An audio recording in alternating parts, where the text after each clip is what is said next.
नमः शिवाय। आज हम शिव पुराण की श्री रुद्र संहिता के द्वितीय खंड का 12वां व 13वां अध्याय पढ़ेंगे। 12वां अध्याय का मुख्य शीर्षक है दक्ष की तपस्या। नारद जी ने पूछा, हे ब्रह्मा जी, उत्तम व्रत का पालन करने वाले प्रजापति दक्ष ने तपस्या करके देवी से कौन सा वरदान प्राप्त किया और वे किस प्रकार दक्ष की कन्या के रूप में जन्मी। ब्रह्मा जी बोले, हे नारद, मेरी आज्ञा पाकर प्रजापति दक्ष क्षीर सागर के उत्तरी तट पर चले गए। वे उसी तट पर बैठकर देवी उमा को अपनी पुत्री के रूप में प्राप्त करने के लिए उन्हें हृदय से स्मरण करते हुए तपस्या करने लगे। मन को एकाग्र कर प्रजापति दक्ष दृढ़ता से कठोर व्रत का पालन करने लगे। उन्होंने 3000 दिव्य वर्षों तक घोर तपस्या की। वे केवल जल और हवा ही ग्रहण करते थे। तत्पश्चात देवी जगदम्बा ने उन्हें प्रत्यक्ष दर्शन दिए। कालिका देवी अपने सिंह पर विराजमान थी। उनकी श्यामल कांति व मुख अत्यंत मोहक था। उनकी 4 भुजाएं थीं। वे एक हाथ में वरद, दूसरे में अभय, तीसरे में नीलकमल और चौथे हाथ में खड्ग धारण किए हुए थी। उनके दोनों नेत्र लाल थे और केश लंबे व खुले हुए थे। देवी का स्वरूप बहुत ही मनोहारी था। उत्तम आभा से प्रकाशित देवी को दक्ष और उनकी पत्नी ने श्रद्धापूर्वक नमस्कार किया। उन्होंने देवी की श्रद्धा भाव से स्तुति की। दक्ष बोले, हे जगदम्बा, भवानी, कालिका, चंडिके, महेश्वरी, मैं आपको नमस्कार करता हूँ। मैं आपको बहुत आभारी हूँ जो आपने मुझे दर्शन दिए। हे देवी, मुझ पर प्रसन्न होइए। ब्रह्मा जी ने कहा, हे नारद, देवी जगदम्बा ने स्वयं ही दक्ष के मन की इच्छा जान ली थी। वह बोली, दक्ष, मैं तुम्हारी तपस्या से बहुत प्रसन्न हूँ। तुम अपने मन की इच्छा मुझे बताओ, मैं तुम्हारे सभी दुखों को अवश्य दूर करूँगी। तुम अपनी इच्छा अनुसार वरदान मांग सकते हो। जगदम्बा की यह बात सुनकर प्रजापति दक्ष बहुत प्रसन्न हुए और देवी को प्रणाम करने लगे। दक्ष बोले, हे देवी, आप धन्य हैं। आप ही प्रसन्न होने पर मनोवांछित फल देने वाली हैं। हे देवी, यदि आप मुझे वर देना चाहती हैं तो मेरी बात ध्यानपूर्वक सुने और मेरी इच्छा पूर्ण करें। हे जगदम्बा, मेरे स्वामी शिव ने रुद्र अवतार धारण किया है, परंतु अब तक आपने कोई अवतार धारण नहीं किया है। आपके सिवा कौन उनकी पत्नी होने योग्य है। अतः हे देवी, आप मेरी पुत्री के रूप में धरती पर जन्म ले और भगवान शिव को अपने रूप लावण्य से मोहित करे।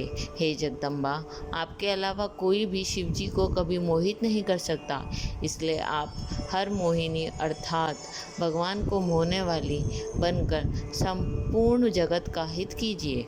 यही मेरे लिए वरदान है। दक्ष का यह वचन सुनकर जगदम्बिका हंसने लगी और मन में भगवान शिव का स्मरण कर बोली, हे प्रजापति दक्ष, तुम्हारी पूजा आराधना से मैं प्रसन्न हूँ। तुम्हारे वर के अनुसार मैं तुम्हारी पुत्री के रूप में जन्म लूँगी। तत्पश्चात बड़ी होकर मैं कठोर तप द्वारा महादेव जी को प्रसन्न कर उन्हें पति रूप में प्राप्त करूँगी। मैं उनकी दासी हूँ। प्रत्येक जन्म में शिव शंभु ही मेरे स्वामी होते हैं। अतः मैं तुम्हारे घर में जन्म लेकर शिवा का अवतार धारण करूँगी। अब तुम घर जाओ, परंतु एक बात हमेशा याद रखना, जिस दिन तुम्हारे मन में मेरा आदर कम हो जाएगा, उसी दिन मैं अपना शरीर त्याग कर अपने स्वरूप में लीन हो जाऊंगी। यह कहकर देवी जगदम्बिका वहाँ से अंतर्ध्यान हो गई तथा प्रजापति दक्ष सुखी मन से घर को लौट आए।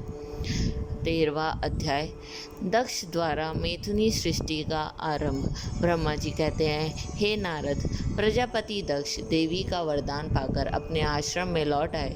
मेरी आज्ञा पाकर प्रजापति दक्ष मानसिक सृष्टि की रचना करने लगे, परंतु फिर भी प्रजा की संख्या में वृद्धि होती ना देखकर वे बहुत चिंतित हुए और मेरे पास आकर कहने लगे, हे प्रभु, मैंने जितने भी जीवों को रचना की है वे सभी उतने ही रह गए, अर्थात उनमें कोई भी वृद्धि नहीं हो पाई।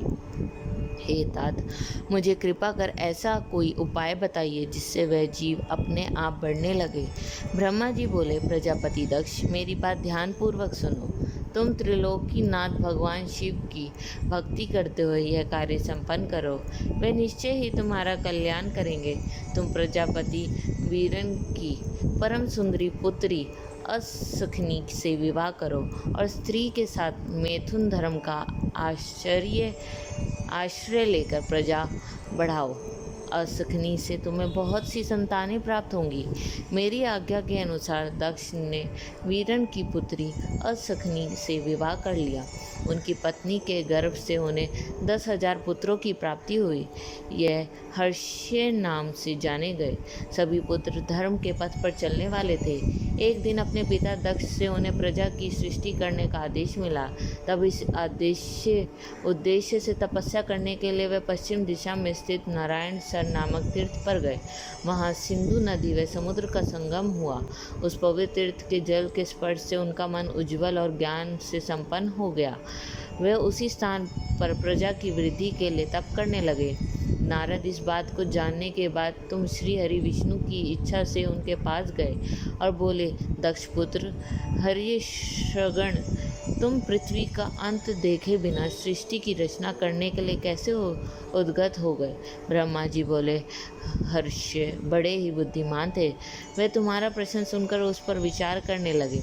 वे सोचने लगे कि जो उत्तम शास्त्र रूपी पिता के निवृत्त परक आदेश को नहीं समझ जाता, वह केवल रजोगुण पर विश्वास करने वाला पुरुष सृष्टि निर्माण का कार्य कैसे कर सकता है। इस बात को समझ के वे नारद जी की परिक्रमा करके ऐसे रास्ते पे चले गए जहाँ से वे वापस लौटना असंभव है।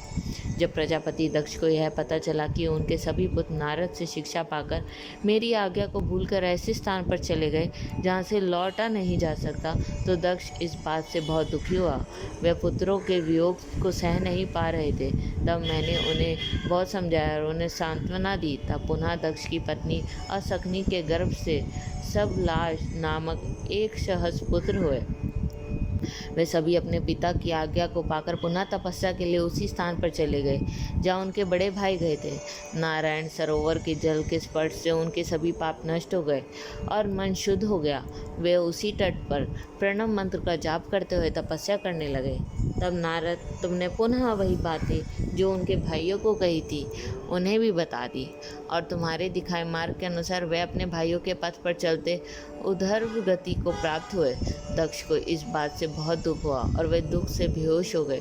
जब प्रजापति दक्ष को ज्ञात हुआ कि यह सब नारद की वजह से हुआ है, तो उन्हें बहुत क्रोध आया। संयोग से तुम भी उसी समय वहाँ पहुँच गए। तुम्हें देखते ही क्रोध के कारण वे तुम्हारी निंदा करने लगे और तुम्हें धिक्कारने लगे। वे बोले, तुमने सिर्फ दिखाने के लिए ऋषियों का रूप धारण कर रखा है। तुमने मेरे पुत्रों को ठग कर उन्हें भिक्षुओं का मार्ग दिखाया है। तुमने लोक और परलोक दोनों के श्रेय का नाश कर दिया। जो मनुष्य, ऋषि, देव और पितृ ऋणों को उतारे बिना ही मोक्ष की इच्छा मन में लिए माता पिता को त्याग कर घर से चला जाता है, सन्यासी बन जाता है, वह अधोगति को प्राप्त हो जाता है। हे नारद, तुमने बार बार मेरा अमंगल किया, इसलिए मैं तुम्हें श्राप देता हूँ कि तुम कहीं भी स्थिर नहीं रह सकोगे। तीनों लोक में विचरते हुए तुम्हारे पैर कहीं भी स्थिर नहीं रहेंगे, अर्थात तुम्हें ठहरने के लिए सुस्थिर ठिकाना नहीं मिलेगा। नारद, यद्यपि तुम साधु पुरुष द्वारा सम्मानित हो, परंतु तुम्हें शोकवश दक्ष ने ऐसा शाप दिया जिससे तुमने शांत मन से ग्रहण कर लिया और तुम्हारे मन में किसी प्रकार का विकार नहीं आया।